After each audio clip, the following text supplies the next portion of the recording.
Sure, I've got my coffee. So, Well, welcome to another episode of Out of the Blank podcast. I'm here with Jason. hello. Hey, Jason, man. How's it going? it's going, man. Tell me a little bit about yourself, brother. Well, JJ Whitehead. I'm originally from Eastern Canada, and I'm a stand-up comic, and I live down here in LA right now during this ugly pandemic. I have a really big question that I've been waiting to ask a stand-up comic for a long time. Does it feel weird saying that? Like saying you're a stand-up comic? Because I know it's got to, like, immediately someone's going to be like, hey, tell me a funny joke or what makes you a comedian. So it's like, Yeah, it really does. It really does on many levels because I lived in Britain, so all of my stand-up career was built in Britain. I moved to Britain in 1999, and then I became a comedian. I only moved here to LA 4 years ago. So as a Canadian in Britain, I got a good look at the British comedy scene, obviously, and got to know it really well. And there's a power in Europe, in all of Europe, to be a live performer. I don't know if it's because their culture it's an indoor culture. You know, their weather's not as good, I guess, as yeah. maybe elements of North America. But they love stand-up comedy in a very different way. They respect it as an art form in more ways than I see in America. I mean, I'm not going to be too down on America, but in America, saying that you're a stand-up comedian isn't as appealing a thing because a lot of Americans will look at you and go, well, Hang on. You've heard of the stamp of approval. America gives you the stamp of cancel. That's what's happening. Yeah, they're all, yeah. So it's a different playbook. In America. So you have to be able to weather that.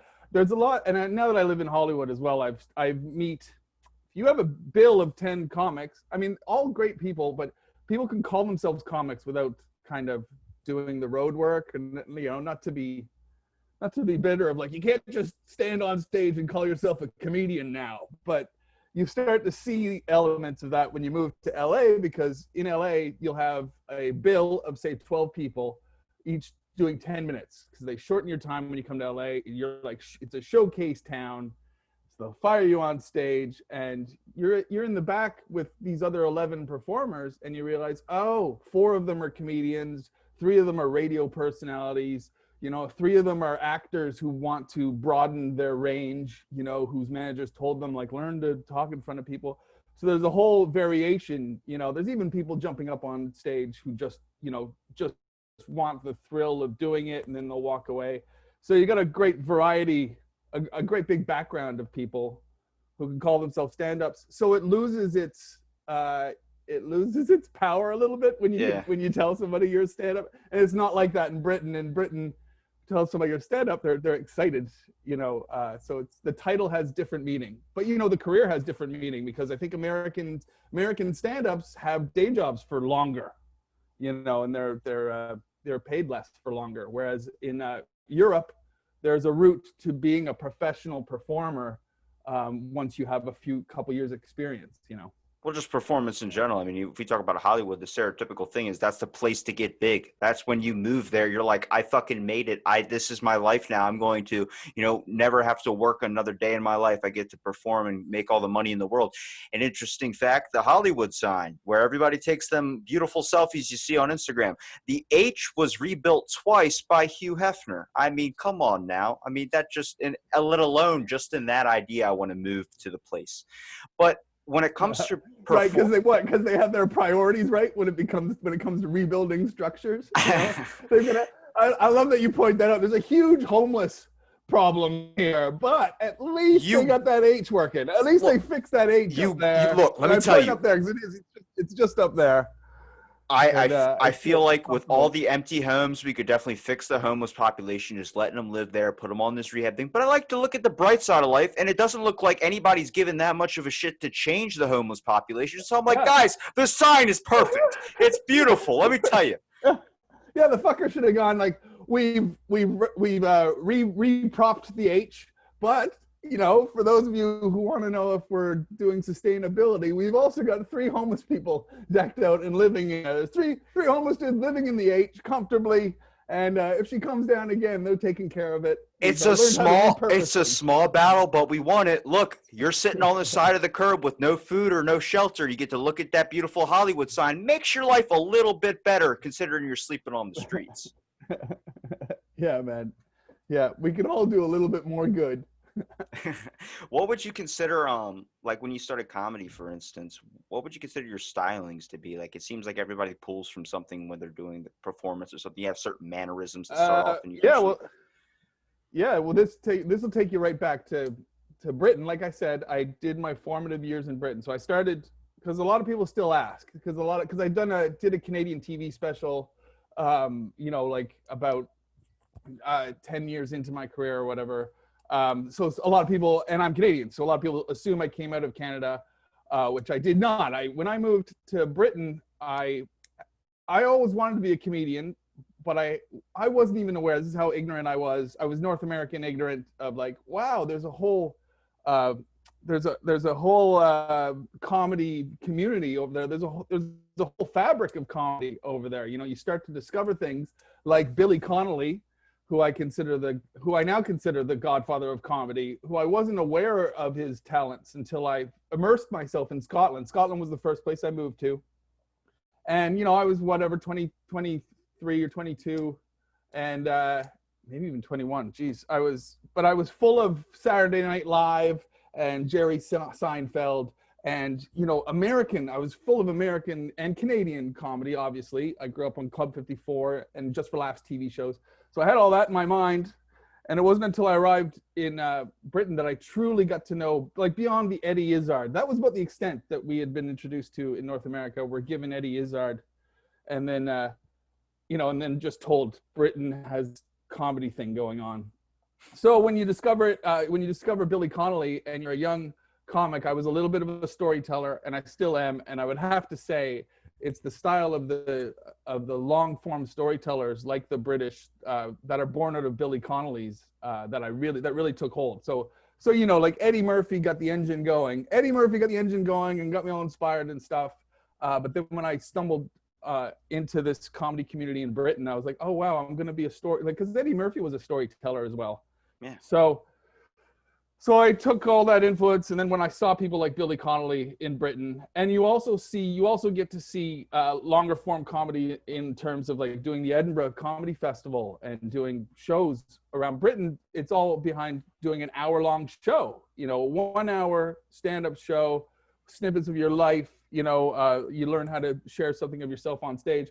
Whereas, not that it's a bad thing, but here in Hollywood or American comedy, it becomes a 10-minute commercial for who you are, or a 7-minute commercial.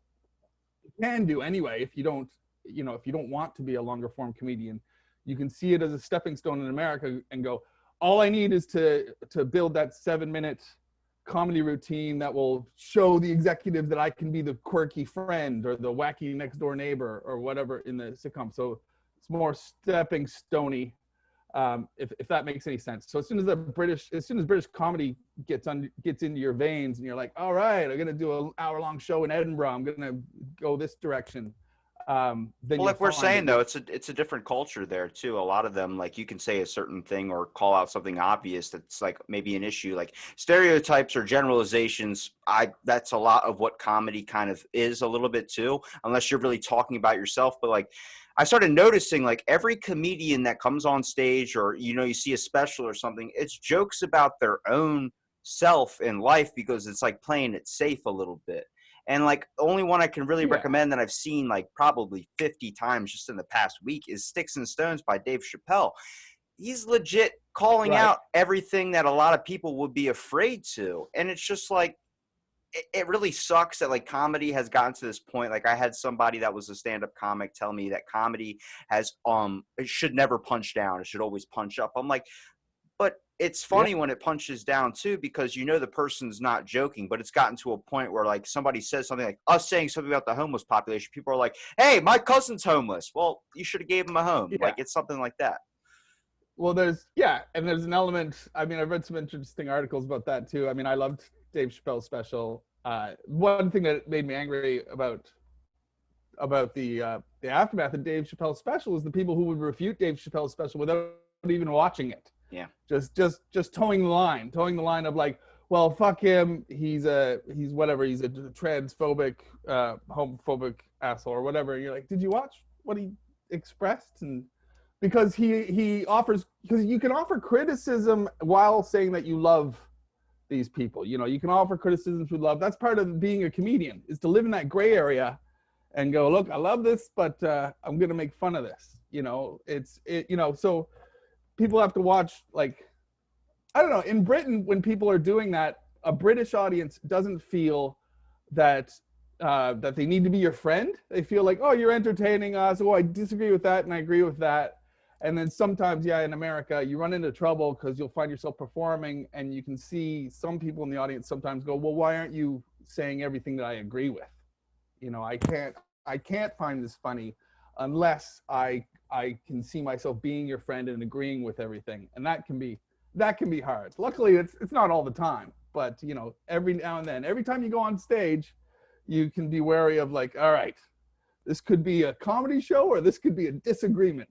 So let's see where we go. Yeah, and like if you look at, like you mentioned Ireland before, like that's a crazy culture in itself. I mean, Craig Ferguson, so many of his jokes, I mean, they involve a word that you can't say today that'll pucker up everybody's butthole, and that's the C word. He uses that like it's nothing, because it's nothing over there. I've gotten into a podcast with a dude that drops like 50 of them in like a minute. I'm like, hey, that word makes me pucker up a little bit, like, whoa, now somebody who's listening is gonna get, like, you know, that evil eye look going on.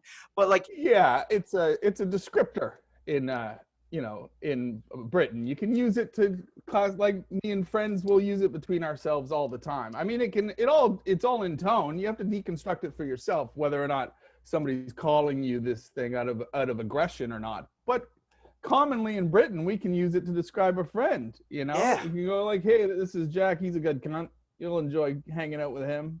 That's a casual throwaway term in Britain, whereas other people in other cultures can just cling on to that and go, well, you're obviously an evil person if you've got that word in your vocabulary. have you found that a lot of your jokes from that you would use in the UK or use in a different place, had you had to translate them a little bit to get over here, you know, just so people can kind of respond to it better? It seems like everyone's kind of picking apart what they want to hear, taking what they want, kind of like how we were mentioning before with, like, all I heard was him say this, and then I kind of condemn him for this. It's like, it seems like we're really just listening to the parts we want to hear. I've listened to Sticks and Stones Yeah. so many times where I'm like listening to the whole joke, things that I'm missing. I'm picking up things that I'm missing. I'm like, oh my God, wait a minute.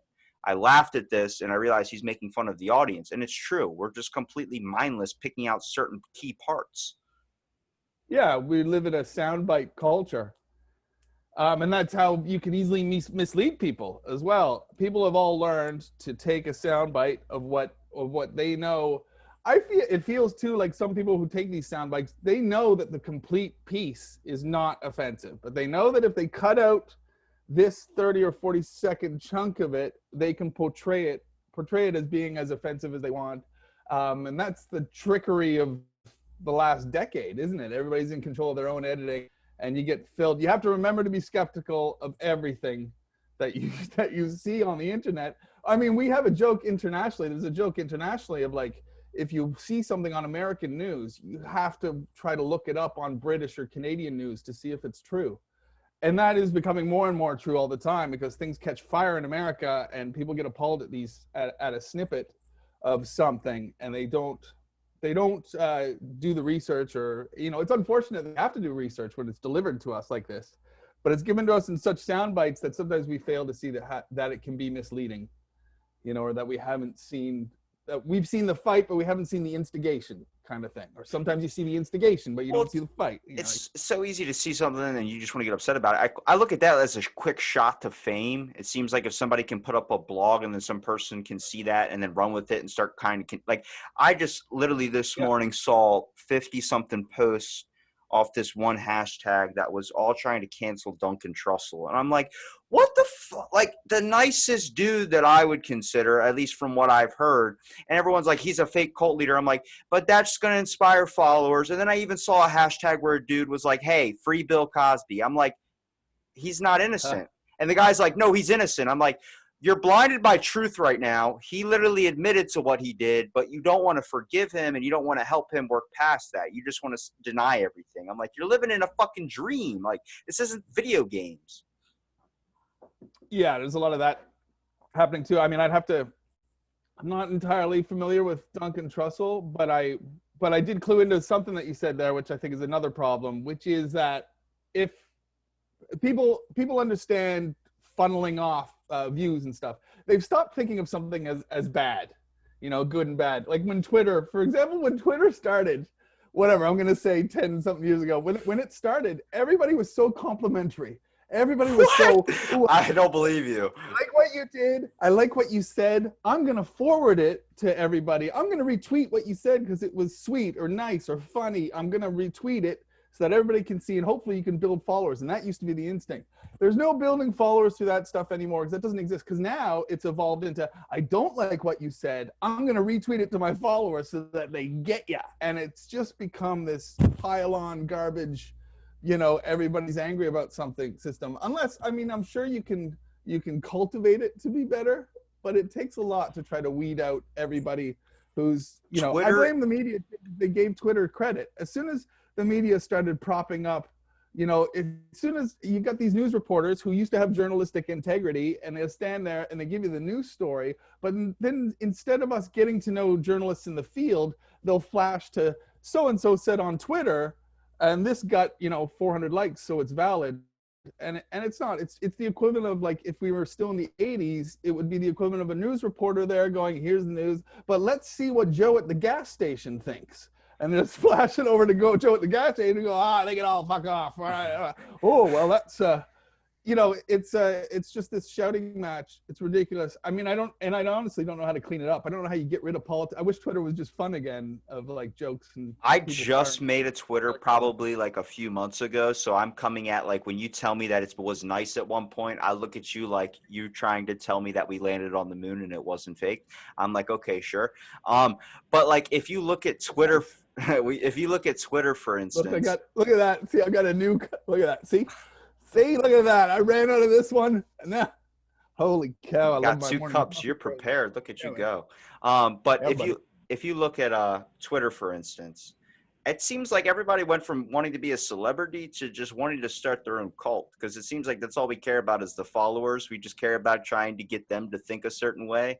It's like everybody's literally leading their own cult. And we missed out on the main option. If you want followers, homeless people, start your cult that way. Help them out. Do something with them.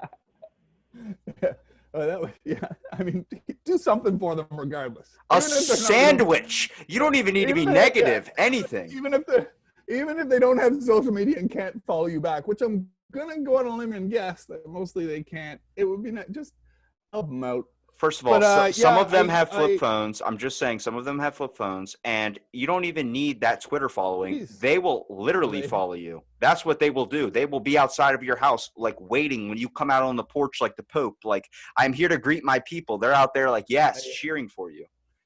I used to say that in my stand-up at the birth of stand-up, or at the birth of Twitter. I used to say at the birth of stand-up. At the birth of Twitter, I used to say everybody's in the green room comparing how many followers they are, but I'd rather have real, live, flesh and blood ones. If I walk into a dressing room and somebody goes, I've got 400 followers now, I'll be like, yeah, fuck it. I got 2 dudes. They're hiding in a bush outside. I'm a bit worried.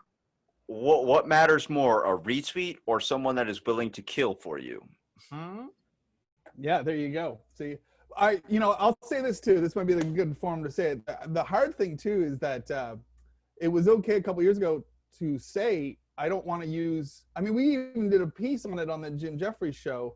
We did a piece about clicktivism and the false activism that exists, and how people can get all righteous and tweet out, whatever, support rural pigs or whatever, free rural pigs. And if you don't jump on board now, then you're against it. Then you want rural pigs in cages or whatever. And 2 years ago, openly, a lot of us were like, look, I'm not going to be doing activism on my Twitter. I don't want to. If people come to my Twitter, I want them to see very little, I hate the president or I love the president, and very little, everybody stand up for the social issue. I just want people to be able to escape and like see some jokes and relate a little bit. And that goes away after a while. And I think, like, I'm not alone in this. I almost feel guilty all of a sudden when your social media fills up with activism and you're one of these people who are, I'm like, it's not that I'm not into activism, it's just that I had a moral stance of my own, like 3, 4, 5 years ago. I've always had this moral stance of like, there's a right time for activism and I will speak up, but I don't want to rule my Twitter feed with this. I wanted to put jokes and just lighten moods on Twitter feed, and that's become a conflict now. You know, it's become a like, why did you do this, or why didn't Why you didn't black you out say your anything screen? about this? Why didn't you? I got some of that too. Somebody was upset with me that I didn't post something for something. I'm like, I'm not posting on any of that because this is an escape. This is supposed to take, if I litter my, social media feed with just politics and everything, this Biden and all this type of stuff, then it's not giving you that escape. There's not going to be people that agree with it. The whole point is being open-minded. Yeah, and so I do long for those days, or for that, because I feel like it can't address it. Every now and then I do get one of these messages. I try to message them back privately and go, look, I'm all for it. I'll stand for it. I'll I try to donate money every now and then. I'll keep your cause in mind as well. But it's just become hard. It's become hard to play by other people's rules when people think that their rules for the internet are the same rules that everybody has to be going by, and then they lash out at people who aren't playing by their rules. And and there's suburban moms who are like, look, I just want to tweet to the other moms that were picking up the kids at the soccer game at 6. We didn't want to jump into your You established 7:30. You established 7:30. Yeah, man. So I mean, I'm all for that, but it's hard to convey it sometimes. It's hard to say, look, I'm sorry that my activism isn't the same as your activism, but I'm an ally. And I guess that's the problem sometimes, is there's a quick jump to, well, if your activism isn't the same as my activism, then you're the boogeyman, then you're the enemy. And then I'm going to get points for now taking you down. And you're like, whoa, hey, easy now. And then, but luckily I've learned that the best thing is to just not engage and turn your computer off for a day and go away. And then when you come back the next day, they've usually found somebody else to attack for not being activisty enough. That's what I've heard about. Like, everyone's chasing fame, but honestly, fame looks like the worst thing possible. Like, once you start getting a little bit, there's always someone that's going to end up popping in out of that 1 out of 10 that's like, hey, I'm going to take this guy down because I don't like something he said, or I don't like this. I'm like, really kind of sucks. Nowadays. You don't have anybody that just doesn't want to just move on. Like, we have this amazing thing. We sit there and swipe all day, but as soon as we find something we don't like, we want to light it up or blast it all over the place. I'm like, holy shit.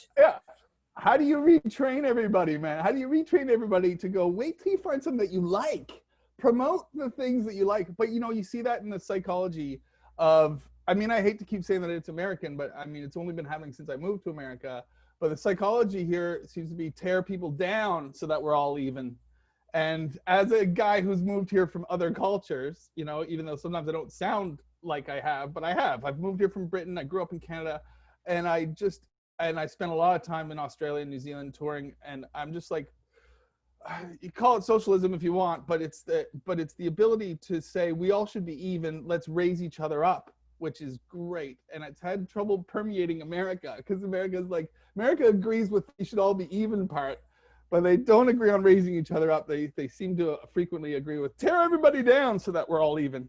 It's fucking social media, dude. It's a weird approach. It's literally, I saw people that were like protesting and stuff just to get pictures, and then they were like, it's like donating. So like, I got this, when you go into Home Goods and like you get something that's like maybe $7.98 or something, like, you want to donate that 2 cents? Did you say Home Goats? Home Goods. Home Goods. Wait. I was like, what kind of suburban Piggly Wiggly you got going on? We going to little Home Goats. It's the rural pigs, but put a pin in that, because that is an awesome idea to sell a goat farm called Home Goats. You get customized shaved goats and stuff. Are you kidding me? All right, but no, man, we gotta figure out other income. Home Goods, for instance, it's $7.98 for like, I don't know, some items or something. They go, you want to donate that 2 cents to like a charity? You donate, and then they grab a bell and they start ringing it, and then everyone in the place knows you donated, but they don't know how much. I'm like, it's 2 fucking cents. It's like donating or doing something during the pandemic. People were delivering pizzas, but they were doing it, and I know for a fact they were just doing it to post on social media to get those compliments. I'm like, what the like? do we need the appeal or the applaud or just the love of everybody in the world? Like, you look on social media for it, but just go out in your neighborhood and do that shit. Yeah, precisely. Try to help your neighbor. I mean, who knows? Swings and roundabouts. Hopefully things come back around and people start to realize that clicktivism is not the way forward and true activism is. But we'll see. I mean, to your point that you were going to mention the other day about people who attack, because there's an approach to attacking the people too. Like, so when people have more followers, like I have a couple of friends here in LA who are much more well known, and I witness the attacks on them all the time. And it really is just to try to frame something they did or said in a way that will excite viewers that they'll target, but they also hope that they can chip off some of the followers. So if my friend has 450,000 followers, he's a target because these little clickbaiters or whatever, they try to make a living off of this because they know that I can make a living if I can piss off 100,000 of his followers or whatever by defaming them. So you see that move a lot as well, if I can excite. So that's why they get attacked more than, I don't know, more than people with less followers or less of a social build, because there's not as much power in it. You get a back and forth going with a blue check or a celebrity or something like that, you get it all works for you. It doesn't work for them. And that's why it becomes hard. So like, because some of my friends, well, of course we had that on our show as well, on the Jim Jefferies show. While we were all writing on the Jim Jefferies show, we all had to be reminded frequently, stop engaging, don't engage with craziness, with catfishing, selective commentary, because all it does is empower the people who want to, who want to spread misinformation. It only empowers them a little bit, and that is the internet. It's so hard, isn't dude. it? It's so hard. When someone says something to you, you just want to message back like they're right in front of you. It's like the scene from Jay and Silent Bob. You just go to their house and beat the shit out of them. Yeah, there you go. That's how you feel inside when it's all happening. When the misinformation happens, and it happens frequently, and it can happen while you're asleep. I woke up this morning and I just checked quickly to make sure I wasn't being hounded by anything, because I was thinking, oh God, imagine if the first thing I jump on a podcast with you and you're like, hey, what's up with 6:30 this morning? You were bombarded with hate mail and you haven't refuted it. So that's why I DM'd you like, with the whole check out the show first, so you see I'm not some kid that's just gonna get you on the show to talk about, did you see this or did you see that? Why'd you say this or why'd you say that? Like, you don't know how hard it is to message random people every day, and then they literally have to sit on it for like a month where they're thinking about it. Like, who is this person? What did I post that they liked? What are they coming at me for? I'm like, it's not an attack. I just want to talk to you. That's it. I want a little bit of that communication, because in America, we don't have any of it. It's through social media, and that's like farting through a window. It's like nothing. I got one. You're gonna hear dings probably on your end, but because I just received a message. But I got a weird attack about a month ago, and the person started sending me screen grabs of my public persona on the internet. So of course I'm a stand-up comedian and I'm a writer. I'm a TV writer. So of course I've got a public Instagram and a Facebook artist page and a Twitter. And this person reached out. I can't remember if it was on Insta, but I think it was either Insta or Twitter. And then boom, they just started hitting me with photos of my website and all this. It was almost like it was supposed to be threatening. It was almost like I know where you are. And I was just like, wrote him back politely. And I was like, yeah, dude, you're supposed to. You need to be able to find me. I'm an online public stand-up comedian. I mean, holy cow. Why do you have pictures of me in the bathtub with a chihuahua? Well, see, now that would be threatening. If they could actually find pictures of what I get up to in my apartment, if it was me in the bathtub with my chihuahua, in vinegar strokes, then I'd be worried. But other than that, it's just screen grabs of my actual life. And I think this guy was treating it like he had a camera behind a tree. And he was like, I have found you. Yeah, you found me, man. We're all on the fucking internet. It's like going through the yellow pages and go, I've discovered him. It's just, but everybody's got their own rules. Everybody's got their own victories too. I think this was a victory for him. I found your website and I'm sending you screen grab. What is he going to hold my? And now you're talking about him on a podcast, so now he's 2003. winning even more. Yeah, now I'm going to get more. This is good. I've just done the opposite now. All right, Ask JJ, he'll talk on the podcast. if I had to ask you, which do you prefer, being a stand-up comedian or being a writer on the Jim Jefferies show?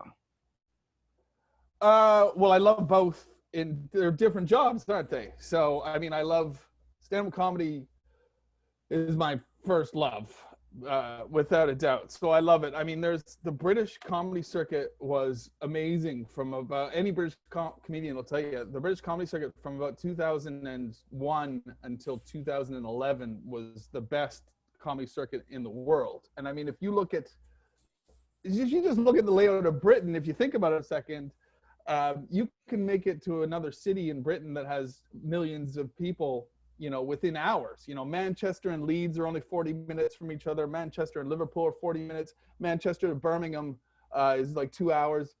Birmingham to London is another 2 hours. These are all cities of millions of people. So the British comedy circuit is pretty awesome. I mean, I was at one point when we lived in Manchester, so three comedians, we all lived in Manchester. We were doing double ups between cities. You could open a show in Manchester, close a show in Liverpool, and be home to your place in Manchester. So the life on the British comedy circuit was pretty amazing for a good decade there. And I love it very much. There's nothing that beats being on stage. And I still love it here in America. I mean, I tour, so I'm touring with Jim Jefferies. When I open for him, he's got huge audiences. And I mean, that's the sweet spot. That's where we want to be. I mean, even when I talk with them now, we're like, we it sucks that right now we're doing, we're performing to cars and parking lots because it's the best we can do. I mean, everybody's tolerably satisfied with, okay, well, that's what we got to do now. We got to sit in a drive to watch a comedian, but that's the best. But then writing for the Jim Jefferies show was different in the way that it inspired me like no other experience has, because it's a day job, right? It was a 5 days a week. Well, it was a day job that would go into the night frequently, but you had to be I had to be at an office at 10 in the morning, and I took to it because I've waited my whole career for this kind of opportunity. So it was probably the most amazing 3 years of my life because I got to do both, actually, because I was not only writing for the Jim Jefferies show, but I'm also opening for Jim on the road. So we'd write all week. So I'd had to be in there every morning. I was always early as well because I loved it. And the great thing is every idea that you're inspired by, we're writing a 30-minute television show mocking news elements and mocking social issues. But stuff that winds up on the cutting room floor, you can take into if you're a stand-up, you can take it and maybe work it towards your stand-up. And also frequently, if our topics on the show are fixed, say we are going to talk about drugs in sport and we are going to talk about the hunting issue, and then you're doing all your research and then you stumble through drugs on sport and you discover an interesting story or something, it's not going to fit into the show, then you're like, boom, there's some fodder that I can hopefully take into my stand-up.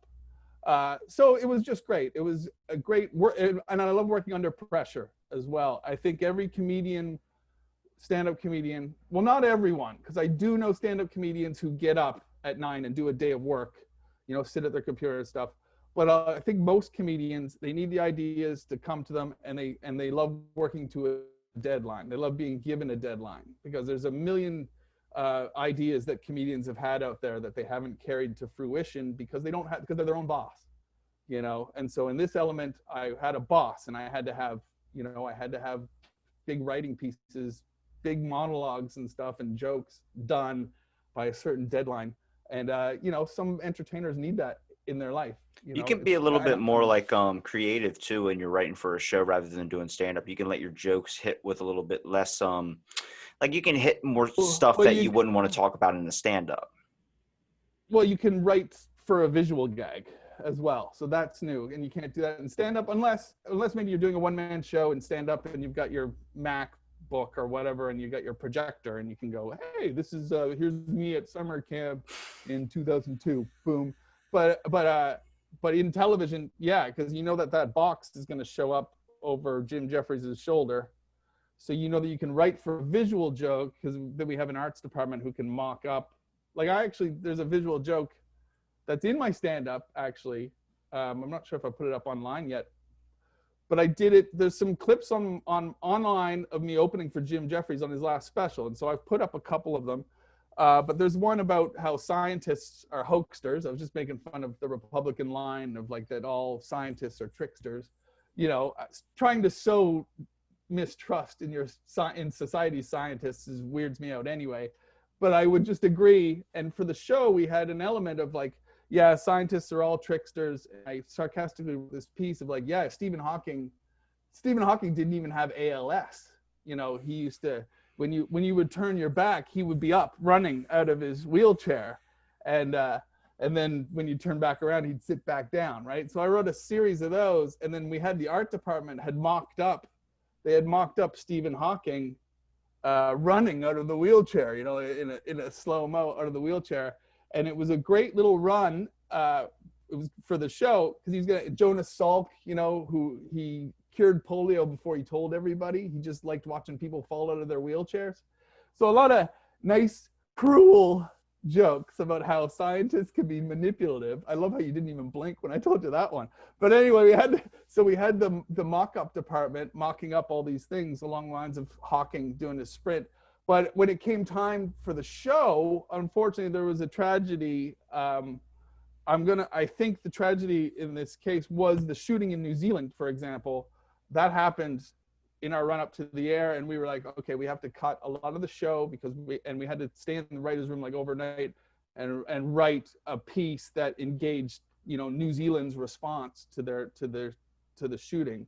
And so because of that, a lot of this stuff hit the cutting room floor. And I remember at the time thinking, oh, the Stephen Hawking joke is so good. And the visual of Stephen Hawking jumping up out of his wheelchair to fool everybody because scientists are hoaxsters was so good. And I thought it was gone because in my mind, it was only a visual joke. It could only land if you could see that picture over Jim Jefferies' shoulder. But the weird thing is, as a couple weeks later, the joke having long gone from the show, I actually tried to do it in my stand-up and it worked. It worked a treat. I just sat on the chair and told everybody the story, and then I get up from the chair and run around pretending to be Stephen Hawking. And I was like, oh, I found it. I found a way to make it work as stand-up. So elements of that are nice when that comes to you and you're like, I wouldn't have even approached that as a stand-up joke, and then it becomes a piece. So yeah, well, there's so many things you probably could have developed through the show that was like, I'm so glad I can have this show because I can play this there because I can't say this on stage. It seems like it might be a little bit too edgy. It might not be the safest thing to go with, especially if you're in front of people. So, I mean, that's where I was like looking at was like, you could take some stuff and use it into your stand-up. So you're constantly crafting out material, which is like perfect if you're a comedian, because that's what you're doing at a job anyway. Like if you work a regular 9-to-5 stacking boxes, you're still thinking about jokes. Things are still coming to you. The process doesn't stop. Yeah, entirely. Like any comedian working on their first 10 minutes, your first few jokes are usually about your life and your job and the current annoyances that you have in your day job, you know. And so yeah, that's the way it goes. You pluck the jokes from your life. What would you say, because you said you're a little bit of a storyteller, what would you say your best story or joke is?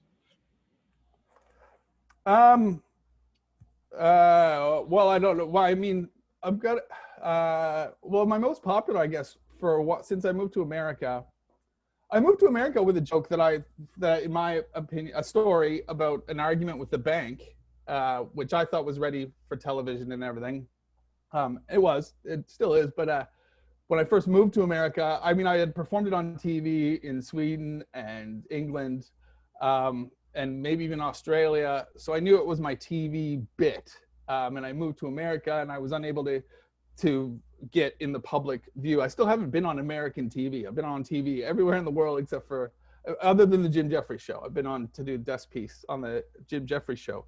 So it was a routine about a banking routine, about having an argument with the bank. It's very relatable. I've had it animated since then because it was on my album. It was on 2 albums ago. So I had it animated by some great animators in the UK called Cope and Dalton.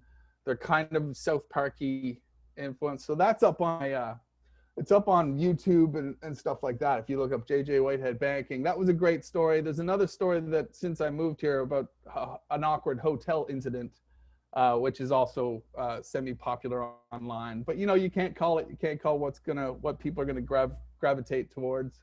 You just gotta hope they engage How with much the clip and enjoy it. how much of the story did you have to blemish, or did you have to mock up a little bit to kind of make it a little bit funnier? I mean, like I have jokes or stories that happened in my life that I was 22 or I was 20 years old when I found out that Michael Jordan and Magic Johnson weren't the same person. I mean, that's a real scenario that happened, but I'm not a fucking basketball guy. And I live in Ocean City, Maryland, and there's a giant fishing tournament that happens every year. Well, Michael Jordan's coming down with his boat. I forgot what he calls it. Something happens to do with winning. And I'm like, I want to three-peat. I was like, I want to ask him what it's like to be the first NBA player that had AIDS, like how difficult that was. And a bunch of people just looked at me like, that's fucking Magic Johnson. I'm like, aren't they not the same guy? It's MJ. And they're like, no, it's not the same guy. I'm like, you're telling me the guy from Space Jam doesn't have AIDS. Also, I hate to break it to you, but if it was Magic Johnson, that's a terrible question to lead with. I don't know. I would have rolled it in there. It would have been perfect. Horrible. I'm pretty sure you would have walked out of the meeting after that. That's not a. I saw a full-on documentary that talked about the AIDS for like an hour and a half. I listened to it on an audiobook, so I'm pretty sure that question has probably been asked a few times. I can already picture you being escorted from the premise. Yeah, no celebrity wants to be asked about their worst, most harrowing shit. But he overcame it. I consider it. It's the perspective. I'm telling you. Yes, he defeated AIDS. Let's get Magic Johnson's blood and circulate it to everybody, and we'll be okay. And no, I mean, you should be able to tell the difference, man. Shame on you. I'm sorry about a basketball guy. I'm not that influenced into the game. Yeah, but you don't have to be a basketball guy. Michael Jordan like permeated.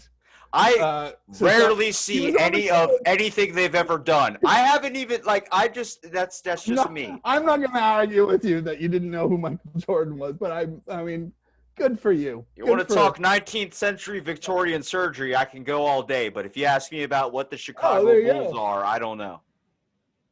Okay, all right. You know now, though, right? Yes, I do know now.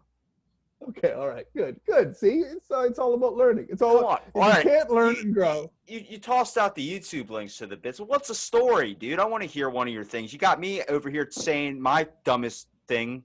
Come on, I want to hear one. Oh no, I don't want to. Well, I don't really want to regurgitate my stand-up on a podcast, but it's there. It's just an argument with a bank. It's you know. You gotta churn out news stories on a podcast. You don't want to regurgitate. Oh, hey man, I'm killing it. I'm doing stories right now about COVID. You know, are you really doing jokes about coronavirus right now?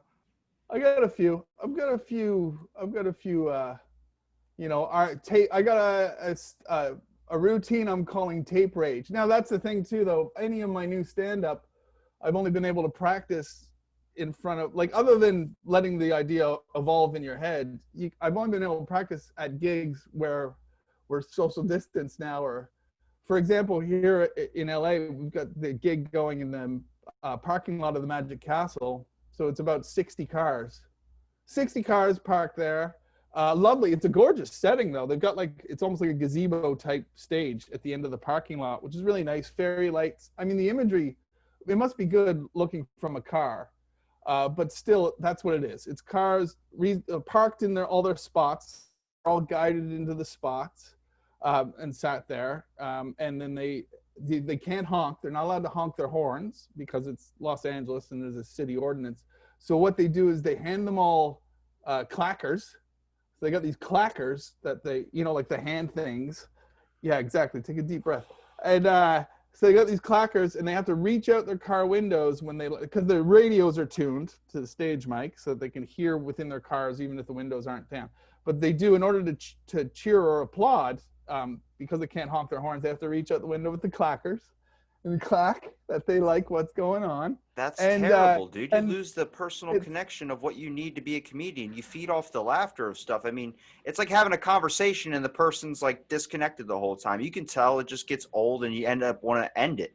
But then if you're doing a comedy yeah, show, I mean, it's not what you want. The thing is, what I was gonna say was the thing is it's the only way to start to learn what you're working on. So to your point of yes, I've got ideas in my head that are all new stand-up routines. One of them in my head, I call it tape rage, and it's about being angry at people who can't stand on their spot on the tape, because there's an element of people out there who think that the tape here and the tape here is the 6 feet that they can wander between, so, and which happened to me at the post office recently. I was standing on the tape, but the person who should be standing on this tape is walking back and forth between because I think they think the tape provides an invisible barrier that they can rebound behind. And then when the person says, so the tape's here, and then the cashier or post office clerk said next, all they do is they walk to the other side of the tape.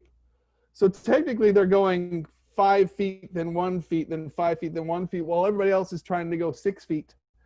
So anyway, I've been trying to exercise this joke on stage, which gets clacks. It's people are reaching out their cards, but I'm not sure if it's, they say clapter, it's like an acknowledgement of like, so you can't, a lot of us comedians, we won't know if these things are really funny until we can exercise the bits in front of. You're getting a pity clap. You're getting a pity clap. So you never know. You never know if you're getting a pity clap or not. You never know if it's. But what you have to do is you have to realize we're just in a state of flux right now, where we have to realize it's a good idea. And we have to get the ideas out and try to exercise them. I mean, at every show that I've done so far, I've been doing the first 7, 8, 9 minutes of new material, really trying to get some clacks. Trying to get the ideas out. But then the closing of our stand-up, I think every comedian is doing this right now. We're going to old bits. We're closing on old bits because we're just going, and I do this hotel story, which I said is online as well. That's usually, I do a short version of the hotel story just to close, just to get all those clacks and all those lights flashing and then say good night. But you should be like, you heard of the clap. This is called getting the clack. That's what you should say. Yeah. Well, we all want to get the clack right now. If you can get the clack, it's the only reward we've got. Do you think that it's going to end up going back to how it used to be before? I know the kind of the fear with the mask thing was kind of like, how would you tell if somebody's laughing, or how would you tell somebody's facial emotion, which way to steer a joke is kind of the build up and everything. But like, even when I was talking about, I joke around like the mask situation too. Like everybody's ears are going to start being pulled forward because the masks that are hanging on there, everybody's going to be walking around like this, but I feel like it does create a major disconnect with a lot of entertainment stuff. Yeah, it's not easy. You're trying to read people's eyes, and sarcasm is lost on people. I did try sarcasm with a couple security guards. I think it was yesterday. I was talking to security. I was at that's where I was at one of the pot shops, picking up some marijuana, and the two security guards were out front, and I had my mask on, and and I had biked there, so I had my bike helmet on. That's what it was. I had my bike helmet on, and I had my mask on, and then my backpack. And then security guards are, of course, if you're going to go into one of these green shops, whatever they're called, medicinal cannabis dispensary stores, what's that? Dispensary. That's what they're called, a dispensary. So if you're gonna walk into a dispensary, generally they'll ask you to leave your bag at the door, and these security guards asked me to leave my bike helmet at the door as well, and I was like, I had a bandana type mask, and it was tied around the back of my head, and the bike helmet's like underneath, and I was like, dudes, and I'm trying to talk to them from under this, and I'm like, dudes, it's all interconnected. Don't make me take everything off to get to the bike helmet. And I'm under the mask, and I'm saying things like with a smile on my face, like, what am I going to do with the helmet? How is this kind of thing? But they're not catching my tone. They, in the idea of, sorry, man, are you getting the dings on your I'm getting the whole damn caboodle. I'm feeling like you're busy. That's Jim Jefferies telling me that he's getting married. and which good for him. And Well, tell him good congratulations. good for people who are in love in the quarantine. I just want to throw Anyway. stones at happy couples in the park. That's all I want to do. Yeah.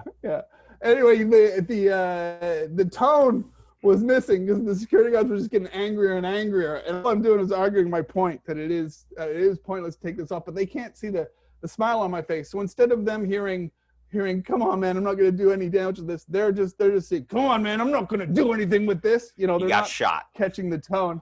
So it was, yeah, well, I did leave it on. Once I went into the pot shop, I did leave it on, and I noticed one of them coming in to stalk me at the back. But luckily, he didn't keep up the fight. I think he saw that my point was relevant, that, you know, check my bag, but not check my helmet.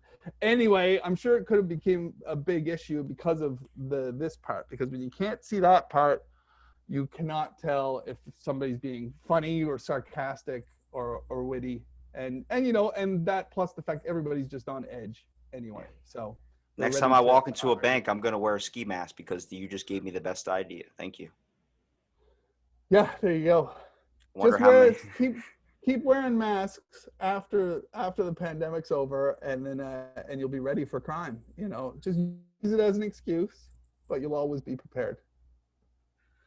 I guess. I mean, honestly, if you think about it, how many people had that incident where they walk into a bank wearing a bandana like a bank robber? When did we just let that go? I feel like you have to have a proper mask instead of that one. I know. Maybe the opposite. Maybe we're learning to trust everybody when they have masks on. Who knows, man? My banks aren't even open here anymore. See, look, in LA, everything's shutting down again. We're back up, and we've been back up since June. But like, I work at a gym, and that's probably one of the craziest places. It's like, you literally are coming to the place complaining about everybody not following procedures, even though we've told them to. You're just coming to get pissed off and yell, and that's all people do. I get people every day that just come in and they just want to sit there and yell about people not following rules. I'm like, then fucking stay home. I don't know what to tell you. Yeah, I feel bad. I feel bad for the angry people on either. Like, we're all going through hell.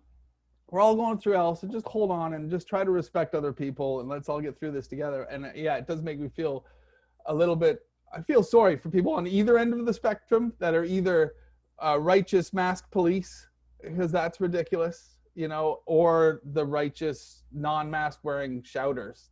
It's just rule following. That's all it is. Because I frequently bike. I'm on my bike around LA a lot. You know, the last couple of days it's been very hard to breathe, of course, because we got a fire situation. But frequently when I'm on my bike, especially in the middle of the street, I won't be wearing my mask. I'm amongst cars and I'm ready to go. I'm easily 10, 15 feet from any human being. So my mask will be down sometimes. But yeah, a couple of times it's weird. It's almost like a video game sometimes. If you're at a red light, if I'm at a red light and I have my mask down and I'm on my bike and I'm ready, sometimes like in a bit, I can see them approaching or coming from 15 feet away and already going, get your mask on, and like coming towards me. I'm like, come on, turn green. And then I'm off on my bike. So they're terrible. But then at the same time, the people who come in and I was in a 7-Eleven I'm just trying to get some bananas. That's all. I just want some bananas. I'm in the 7-Eleven. The guy comes in and just starts screaming at people. You're all sheep and you don't need to be wearing masks. And I'm just there with my bananas going, dude, we're all just trying to get on. Just go away. And I just got this guy spittling at me that I don't need to be wearing a mask. And I'm looking at him thinking, well, I clearly do now with you spitting at me from 3 feet. But I noticed it was rule following while you got upset with it, because I was in a Marshall's and some dude behind me didn't have a mask on, and I was like, why do I feel the need to address this? Why do I feel the need to tell this person to put on a mask, even though I'm not like not the police about it? But it's because he's not following your rules, and then you have to, and then you're just like, okay, well, why don't I get to take mine off? And then I go to take mine off, and the woman's like, please don't. I'm like, all right, okay. Yeah, it's hard, isn't it? It's hard to contain your. Well, I love peer pressure. That's all it is. I love it. It's where I grow the most. Do drugs. Okay. I mean, you said so. It sounds good. Yeah, man. Yeah, who knows? Some sort of sanity. Let's return to that. I think it'll happen one day, Jason. Who knows? It'll be some time. But Hey, promote anything you want to promote, man. I know you got some things out there that you want people to go find. Well, yeah, I mean, I guess, yeah, look me up. The So Twitter, bro. JJ Whitehead Promote the and Twitter. Let's Twitter, turn and it positive again. I'm JJ Whitesnake. Yeah, send all your harassment. So JJ Whitesnake. I've got a new album out as well. We released a couple months ago. Went to #1, iTunes and stuff. It's new album's quite fun. We took, because it's the pandemic. It's a very pandemic themed album. So we've taken a lot of my tour from last year, and we've compiled it into an album because we couldn't. I was supposed to be recording it in Asia like 2 months ago. I was supposed to do an Asian tour, as you can assume, that got called off. We were gonna record it in like Kuala Lumpur, and instead, what we've done is we took segments of last year when I was mostly working on the material. So, and we've compiled it into an album, quarantine themed. So it's got like 5 minutes from Dublin, 5 minutes from Calgary, 5 minutes from Boston, 5 minutes from London, and we put it all together. It's just called Live Before Lockdown. So that's a bit of fun. So yeah, if you like listening to stand-up comedy, just plug my name into the magic machines. JJ Whitehead anywhere you go, or JJ Whitesnake on some social media, because I like to piss Whitesnake fans off. Well, I'll make sure I link everything in the description. And thanks for listening to this episode of Out of the Blank podcast.